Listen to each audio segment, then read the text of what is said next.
For this Mississauga family, sending 2 children to post-secondary school was always part of the plan. But the recent changes to OSAP are forcing them to rethink those future plans. There is a lot to worry because wherever little thing I save, I was counting as maybe transport fare.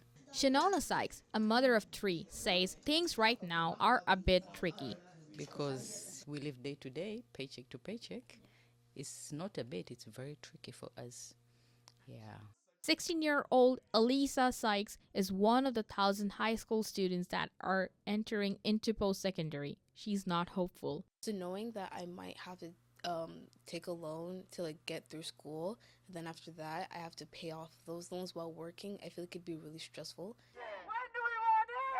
Students are now taking their frustrations into the streets. Organizers say nearly 4,000 students and supporters gathered outside Queen's Park. They marched to challenge the OSAP cuts. Cyril Gallica is the chairperson of the Canadian Federation of Student Ontario chapter. She says these new cuts are not sustainable for students. We want to see real policy changes that don't sacrifice the students' livelihood, students' money. For students at Queen's Park, this protest is more than tuition fee increases. They say it's about access and whether the higher education is within the reach for the next generation. The students around me are here today for one reason. They want the Ford government to withdraw the new OSAP cuts and provide greater financial benefits. Not just students, but also Duckford's opposition is here at Queen's Park. NDP leader Merritt Stiles and Liberal leader John Fraser are hoping loud protests like this will change the Premier's mind.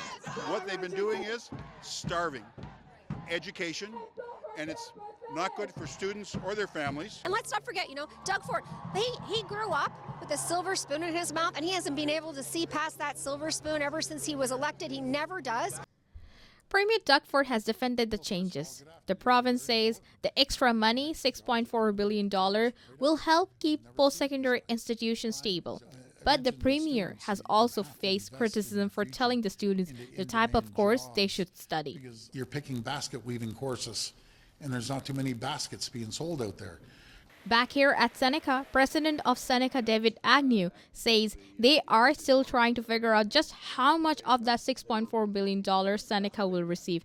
It was mostly directed towards what we call STEM programs, so science, technology, engineering, mathematics. So the engineering programs did well, aviation,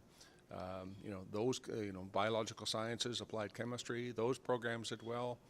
Not so much the arts and the humanities. Those protests we saw at Queen's Park and the debates they are generating into post-secondary education are having real impact on families like the Sykes. For CA News, I'm Masha Sharif in Toronto.